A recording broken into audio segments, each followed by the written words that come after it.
Assalamu alaikum wa rahmatullahi wa barakatuh, dear sisters. Today I'm going to present you with a 5-step action plan on how to get started with Hifdh with your kids. I'm imagining you're a mom with 2 or 3 little ones, and it's a Monday morning, you're home and you're trying to get started, and I want to kind of give you a step-by-step guide on how I would go about it, with some practical ideas, with some hopefully theoretical background as to why we should do these things, and inshallah you'll benefit from it. So number one, we should put clear intentions and goals. Okay, so I mentioned before in my videos that we should be intentional about anything that we do, and so clear intention and goals in your case should be, what are you trying to do here with your kids? You're trying to get them to learn how to recite Allah's words, and so set your intention behind this. Why are you trying to do that? What is your motivation behind this? What kind of family vision you have for yourself and your kids? And so you can check out some of the other videos I've done on this topic.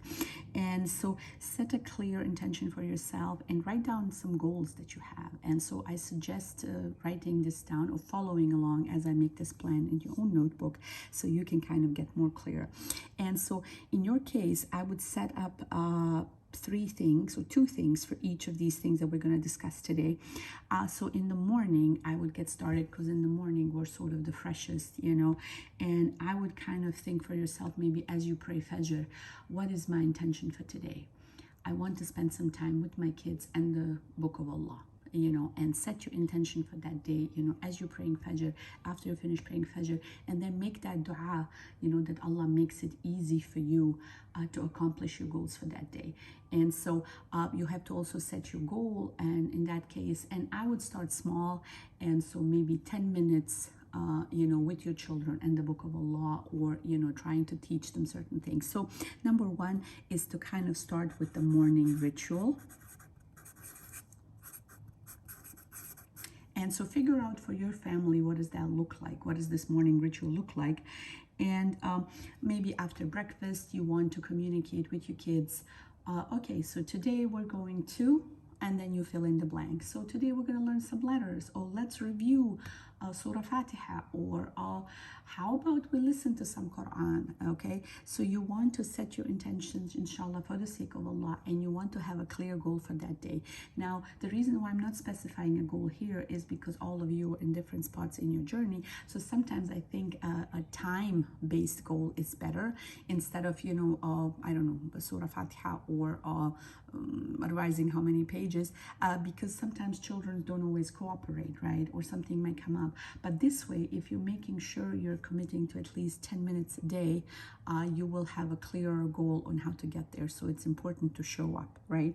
And so you want to set clear intentions and goals, and you can, journal and figure out what does that mean, because this will be different based on the ages of your kids. If you have really little ones, that might be just to listen to some Quran recitation, or to play with some puzzles that have Arabic letters on it, so they can, get better at letter recognition, or you might just be reciting and they just sit in your lap, and you just cuddle. That can be a very simple thing. Or if they're older, that can be, hey, today we're going to do such and such. So it's important to set that clear intention and to have a clear goal, and to get started in the morning. Okay. Number 2 would be to create a supportive environment. Okay. Supportive environment. And as we're doing this, environment, okay, I know how to spell. And so you want to have a designated space where you're going to do that, where you're going to have your materials, where it's going to be uncluttered, where you're going to be able to do this, so your kids kind of start to associate that with the Quran learning. So you might have a bookshelf, where you keep your mushaf nearby, or where you keep your supplies, or where you have a rug in the corner. So you want to create a supportive environment, and where you keep all your supplies handy, not just for your kids to associate that with Quran Quran learning, but also so you know where stuff is, right? Because on a busy morning, again, we're imagining it's a Monday morning, everybody has just had breakfast, they're running around, and you want to just kind of gather them and say, hey, come sit with me here, and then we're going to do something. And so you want to have everything nearby. So this might be the Qaida Nuraniya. I've done some videos, where you can laminate the pages, or, these might be some puzzles for your young kids. So you want to create an environment, where they can sit in an environment free of distractions. So if there is an Xbox, or if there is an iPhone, or, if there's a tablet, or if there's distracting toys, children are not very likely to pay attention to what you're trying to tell them. So you want to create a supportive environment with some designated space. Another thing is you can also have some visual reminder. You can have a poster on the wall of the surahs that you're memorizing, or of the letters, so you can circle it so the kids know what's going on. So here it's important to have space and reminders. Okay. Number 3, and I think this is super important as you're getting started, is to practice gentle parenting techniques, okay? So as you're getting started with your kids, you want them to associate the Quran with something good, with your presence, with the closeness they have with their mom. So you don't want them to associate it with you being mad at them, with you being cranky, with you punishing them, or, so you want to start using positive techniques to get them closer to the Book of Allah. So you want to encourage them, you want to positively encourage them, you want to praise them, as they're doing kind of these things. And be careful very much, there's a difference between, praising them as people and then praising their effort, right? And so you can be very descriptive in what they have done. You can say, hey, you have pronounced that really well, and you have been really trying hard, and you can, be very specific about the effort, right? So they feel proud about their effort. So you want to encourage them in positive ways, and you also want to practice patience and empathy yourself. So it's incredibly important to be patient, not to get ticked off, not to be like, oh, not to give, even your face. My kids have often commented on my facial expression. They have often said, yeah, but your face doesn't look nice, right? Even though my words might be like, or even my words, sometimes they're harsh, right? And sometimes they're asking, why are you not smiling, right? And so be intentional about it. Don't put on a fake smile, as I've done in the past. I'm trying to share all these kind of things, based on my experience, because I have made all these mistakes in my, years of parenting. So try to be friendly, try to be warm, try to be good-hearted, as my kids would say. And so adopt a positive attitude, when you're spending time with your kids. And so positive encouragement is important here. So let's say just we're calling it gentle parenting here. And then figure out for you, what do you struggle with? Is it the verbal encouragement?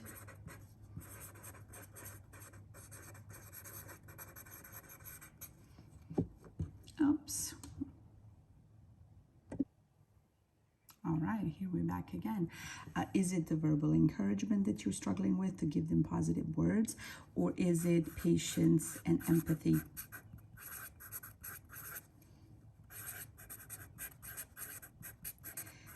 I've done another video that you can check out on why it's important for the mothers to also start doing hifdh themselves, or why it's important for them to read the Quran alongside their children, because we will know exactly how difficult it is, right? And we will be able to have that empathy, and we will be able to offer that support and guidance. And if they are struggling with a particular letter, or if they're struggling with a particular ayah, we will know ourselves if we are on the journey ourselves, right? And so this is the very important part, to be able to do this for the kids. Now, many moms report that they are losing patience, that it's incredibly frustrating, whether the child is goofing around, or that the child doesn't want to, or that they're crying, or any number of behavior issues that a child might show. And this is where we lose our patience. This is where we lose our verbal encouragement. We start punishing. We start saying, if you don't sit down, I'm not going to give you this or that. We resort to punishments, right? And this is usually happening when we are low on our own self-care, and when we're not in a good place, when we are coming from a place of frustration, right?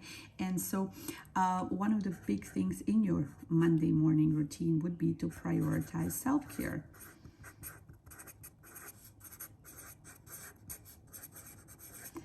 And so what would that mean in this case? Prioritizing self-care would mean that to take some moment for yourself in the morning before you get started. Okay, so to make sure you've had enough sleep, so you wake up cheerful, so you wake up pleasant, you wake up with your cup full. Or if you are struggling, with so many things that need to be done, then you can put them on hold, that you just focus on your kids in this time and not think about the dishes and the chores and all these kind of things, so that you take it slowly and that you kind of take that pressure off of you so you can be present for the kids. Okay, plan also for an activity to recharge. If spending time with your kids is draining you, if spending time with your kids and teaching them is kind of stressing you out, tell yourself, okay, after we're done here, I'm going to have a cup of coffee, or, I'm going to have a nice cup of tea, and I'm going to sit down and relax while the kids get to play with their Legos or something like that, right?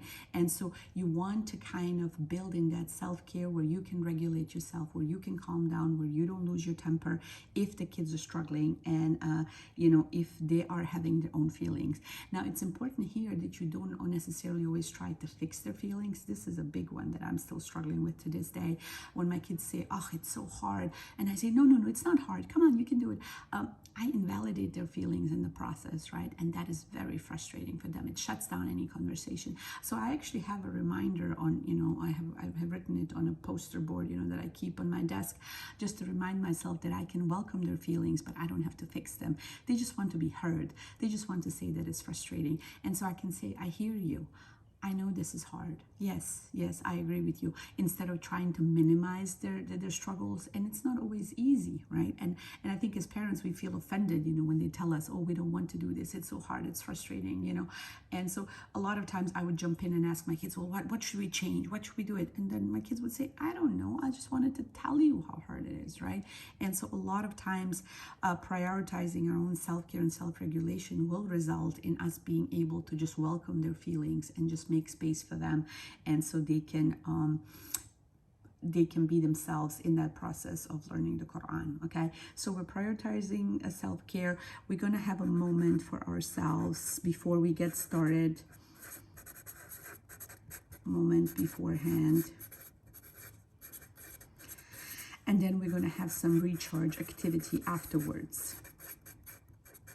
And if it's been a longer session, you might want to go for a walk, or if it's, a shorter session, you might just, have a cup of coffee and just kind of unwind. And so I would really, really kind of think for all these kind of things, do this analysis for yourself, like, go through the points and just kind of see what does my Monday morning look like? How can I set myself up for success so we can start doing more and more of the Quranic learning, inshallah. And the last point will be number 5, inshallah. Point number 5 is, to check in, to seek some support, okay? So point number 5 will be to seek support and resources. So if you're here, I'm assuming you are at the spot number 5 or at the tip number 5, that you are seeking support and then you're looking for resources. So surround yourself with people that are on the same path and on the same journey like you are. So maybe during the break in the daytime, check in with your spouse or tell them, oh, this is what we've done today, or this was our struggle.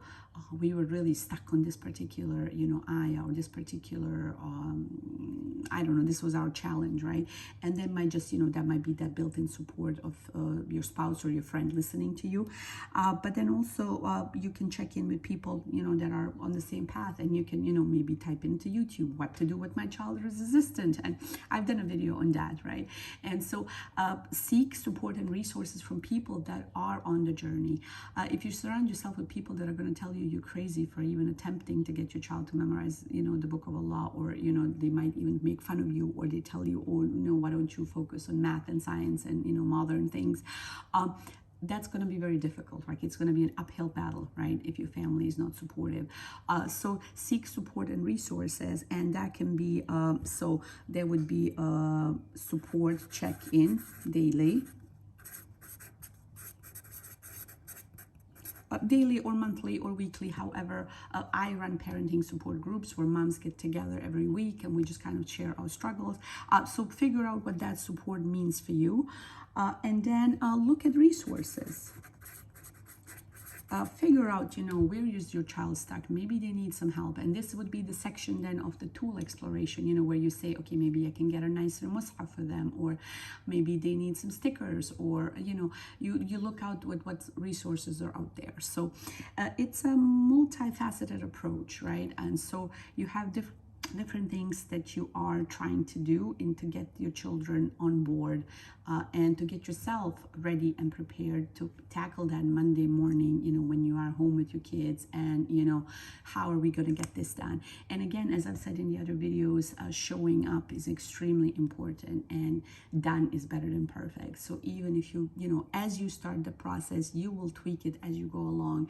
Don't try to make it perfect before you get started. Just get started. So just get done something today, regardless what that is. Just spend 10 minutes, figure out what that be, wherever you are in your journey, spend 10 minutes connecting with your kids and connecting with the Book of Allah, and tweak the process as you go. Look at it, are your intentions and goals maybe not clear? Do you have a dedicated space and, reminders in your environment? How's your parenting? How's your patience? How's your empathy? How's your self-care? Maybe any of these 5 points we mentioned need some tweaking, and then, maybe you need better support and better resources, and I'm here for that, to help you along on your journey, inshallah. I hope this was helpful, and inshallah, I'll see you in the next video. Assalamu alaikum wa rahmatullahi wa barakatuh.